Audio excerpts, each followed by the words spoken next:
Putin के खिलाफ warrant जारी करने पर रूस के पूर्व राष्ट्रपति दिमित्री मेदवेदेव ने इंटरनेशनल क्रिमिनल कोर्ट को परमाणु बम के वार से मिटा देने की धमकी दे दी।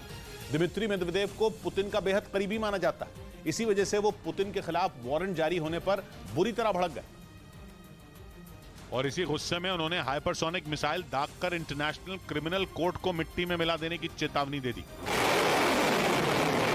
पुतिन के करीबी दिमित्री मेदवेदेव ने इंटरनेशनल क्रिमिनल कोर्ट को धमकाया कि उसे एक परमाणु ताकत वाले देश के खिलाफ खड़ा नहीं होना चाहिए।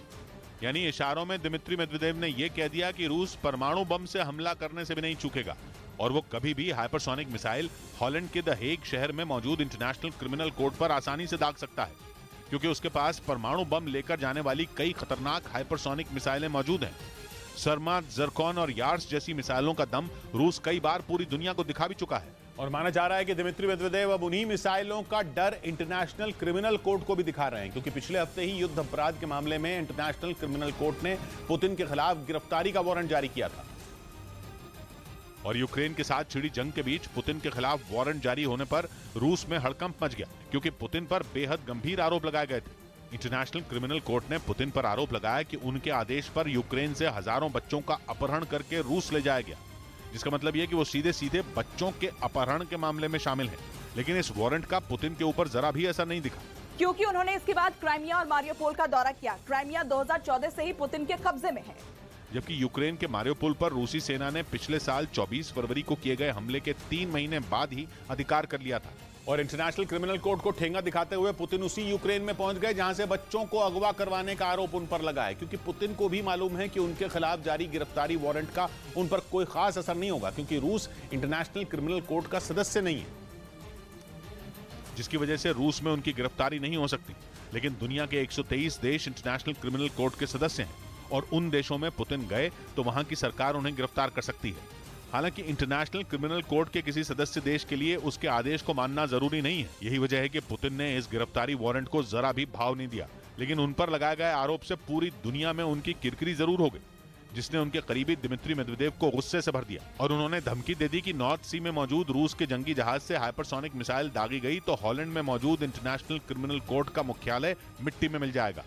इधर एक दिन पहले आई भारी गिरावट के बाद हफ्ते के दूसरे कारोबारी दिन शेयर बाजार में तेजी देखने को मिली। सबसे ज्यादा तेजी बैंकिंग और एनर्जी के शेयरों में रही और पहले दिन की गिरावट के बाद सुबह के वक्त बाजार तेजी के साथ खुला। कारोबार खत्म होते वक्त सेंसेक्स और निफ्टी दोनों ही हरे निशान पर बंद हुए। सेंसेक्स 446 अंकों की बढ़त के साथ 58,074 पर बंद हुआ, जबकि निफ्टी 119 अंकों के उछाल के साथ 17,000 के ऊपर बंद हुआ। उधर पश्चिमी मीडिया ने दावा किया कि जापान के प्रधानमंत्री फुमियो किशिदा के कीव दौरे के बीच रूस ने जापान सागर में अपने बॉमर भेज दिए। जापान खुलकर यूक्रेन का पक्ष लेता रहा है।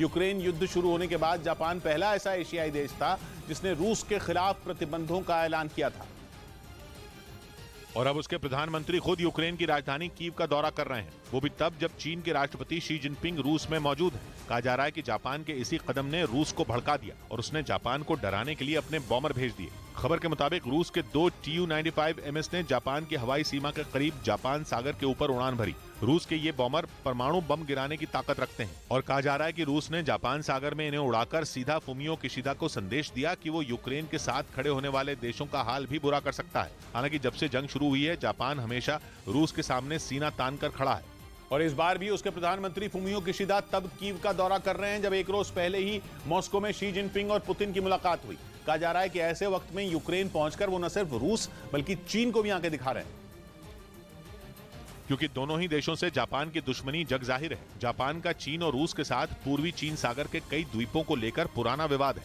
जिसकी वजह से रूस और चीन मिलकर जापान को घेरने में जुटे हैं। पिछले साल के अंत में तो दोनों देशों ने जापान सागर में एक बड़ी मिलिट्री ड्रिल भी की थी, लेकिन अब जापान भी चीन और रूस के खिलाफ खुलकर खेल रहा है, जिसके लिए फुमियो किशिदा ने यूक्रेन पर रूसी हमले के खिलाफ जोरदार आवाज उठाई थी। इतना ही नहीं, जापान ने एक भारी भरकम रकम देकर यूक्रेन की मदद भी की थी और अब तो खुद जापान के प्रधानमंत्री यूक्रेन दौरे पर हैं, जिससे चिढ़े रूस ने अपने बॉमर जापान सागर में उड़ाए।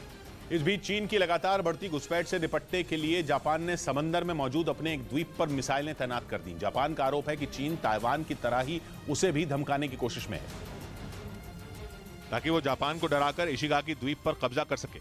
ये द्वीप जापान के मुकाबले चीन और ताइवान की सीमा के ज्यादा करीब है।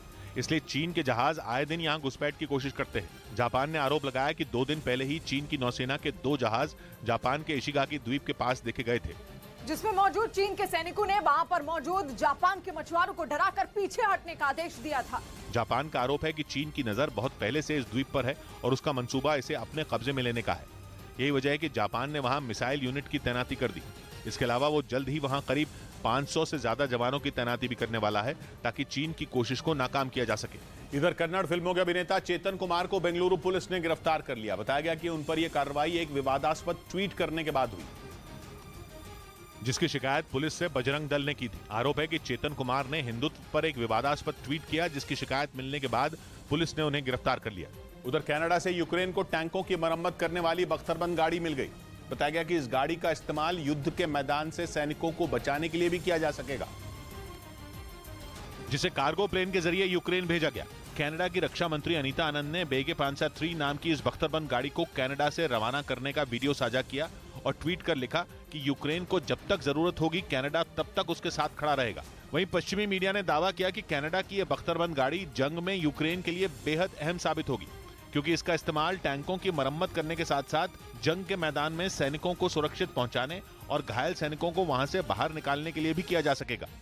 ऐसे में यह बख्तरबंद गाड़ी यूक्रेन के सैनिकों के लिए किसी कवच की तरह काम करेगी। इस बीच पश्चिमी मीडिया ने दावा किया कि यूक्रेन ने रूस के एक जासूस को पकड़कर उसे जेल में डाल दिया। बताया गया कि वो जासूस डोनेस्क में मौजूद रूस के सैनिकों को ड्रोन मुहैया करवाने का काम कर रहा था और दावा है कि ये ड्रोन यूक्रेन में मौजूद रूस के समर्थक संगठनों से खरीदे गए, जिन्हें बाद में जंग लड़ रहे रूसी सैनिकों तक पहुंचाया गया। बताया गया कि मिखाइल लुचिन नाम का ये रूसी जासूस ड्रोन चलाने में माहिर है और वो यूक्रेन में रूसी हमलों को ड्रोन के जरिए फिल्माने का भी काम करता था। पश्चिमी मीडिया के मुताबिक मिखाइल लुचिन ने कुछ दिन पहले ही यूक्रेन में रूस के केमिकल हमले का एक वीडियो रिकॉर्ड कर उसे सोशल मीडिया पर डाला था। इतना ही नहीं, वो एक मैसेजिंग ऐप पर रूस समर्थक संगठन के पक्ष में बातें करता हुआ पाया गया, जिसके बाद यूक्रेन में साइबर हमलों को रोकने के लिए बनाई गई टीम ने मिखाइल लुचिन को ढूंढ निकाला और उसे पकड़कर जेल में डाल दिया गया। इधर उत्तर प्रदेश में एक बार फिर मदरसों की जांच होगी। बताया गया कि मदरसों के सर्वे की रिपोर्ट में नेपाल सीमा के पास मौजूद कई मदरसों में गड़बड़ियां मिली हैं और इसीलिए मदरसों की दोबारा जांच होगी। उत्तर प्रदेश के अल्पसंख्यक कल्याण मंत्री धर्मपाल सिंह के मुताबिक ये जांच रमजान के बाद शुरू होगी और जांच की रिपोर्ट आने के बाद ऐसे मदरसों पर कार्रवाई होगी जो ये नहीं बता पाएंगे कि उन्हें चलाने के लिए पैसे कहां से आ रहे हैं। उधर अफ्रीकी देश केन्या में राष्ट्रपति के इस्तीफे की मांग को लेकर वहां हजारों लोग सड़कों पर उतर आए। राजधानी नैरोबी में जोरदार प्रदर्शन देखने को मिला, जहां पर प्रदर्शनकारियों ने पुलिस वालों पर जमकर पत्थर बरसाए। इस दौरान पुलिस ने उन्हें काबू करने के लिए उन पर आंसू गैस के गोले दागे, लेकिन इसके बाद तो प्रदर्शनकारियों का गुस्सा और ज्यादा भड़क गया। उन्होंने सड़कों पर ही आगजनी करनी शुरू कर दी, जिसके बाद बवाल ऐसा बढ़ा कि पुलिस के लिए प्रदर्शनकारियों को काबू करना मुश्किल हो गया। राष्ट्रपति विलियम रूटो के इस्तीफे की मांग को लेकर राजधानी नैरोबी में प्रदर्शनकारी काफी देर तक पुलिस पर पथराव करते रहे। हालांकि इस दौरान पुलिस ने उन्हें शांत करवाने की कोशिश भी की, लेकिन पुलिस की बातों का उन पर कोई असर नहीं हुआ और उन्होंने सड़कों को ही जाम कर दिया, जिसके बाद पुलिस ने विपक्ष के कुछ नेताओं के साथ कई प्रदर्शनकारियों को गिरफ्तार कर लिया। लेकिन इसके बावजूद हजारों प्रदर्शनकारी सड़क पर डटे रहे। असल में केन्या में महंगाई तेजी से बढ़ती जा रही है। लोगों के लिए खाने पीने की चीजें भी खरीदना मुश्किल हो गया है। इसीलिए जनता सड़क पर उतरकर सरकार के खिलाफ नाराजगी जता रही है। लेकिन विपक्ष के नेताओं का आरोप है कि राष्ट्रपति विलियम रूटो ने 2022 में हुए चुनाव में धांधली कर जीत दर्ज की थी, इसीलिए वो अपने हजारों समर्थकों के साथ सड़क पर उतरकर उनके इस्तीफे की मांग कर रहे हैं। इस बीच खबर है कि इजरायल से जंग लड़ने की तैयारी में जुटे ईरान की सेना में ही बगावत छिड़ गई है। बगावत भी ऐसी कि ईरान के सैनिकों ने पाला बदल लिया है और अपने दुश्मन इजरायल से ही हाथ मिला लिया। ये सनसनीखेज दावे किसी दूसरे देश ने नहीं किए, बल्कि खुद ईरान की सेना की branch Islamic revolutionary guard core के कमांडरों ने यह बात ईरान के सुप्रीम लीडर को बताई। और जब अपनी सेना ही बागी हो जाए तो ईरान इजरायल से क्या लड़ेगा। ईरान और इजरायल के बीच अभी हालात ऐसे हैं कि आज या कल ही जंग छिड़ जाए तो कोई हैरानी की बात नहीं। इजरायल तो इतना आग बबूला है कि वो ईरान पर हमला करने की बात तक कह चुका है। ऐसे में ईरान के लिए तैयार रहना जरूरी है। लेकिन इस बीच ईरान के सैनिकों के इजरायल के साथ हो जाने की खबर ने ईरान में तहलका मचा दिया। बताया गया कि जनवरी में ईरान की इस्लामिक रेवोल्यूशनरी गार्ड कोर के कमांडरों और धर्मगुरुओं की supreme leader Ayatollah Ali Khamenei से एक मीटिंग हुई थी। उसी मीटिंग की बातचीत मीडिया में लीक हो गई।